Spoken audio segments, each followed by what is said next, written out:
Do you ever view files in Vim that contain some web link like youtube.com or any other website?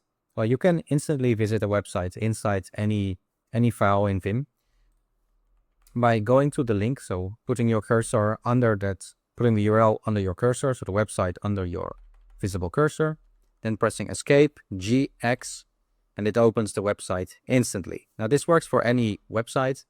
So if we change this, if we add some other site here,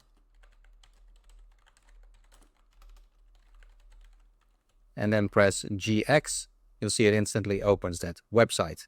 Now this can really be any site, so you can add as many sites as you want, or you can open a file with many links in it. And because it's Vim, it doesn't have to be terminal only. So if you search GX, it opens that link directly in your browser. So that's a quick, easy tip. If you ever see links in a document, you can open them with Vim just by pressing GX, and it opens that directly in the web browser.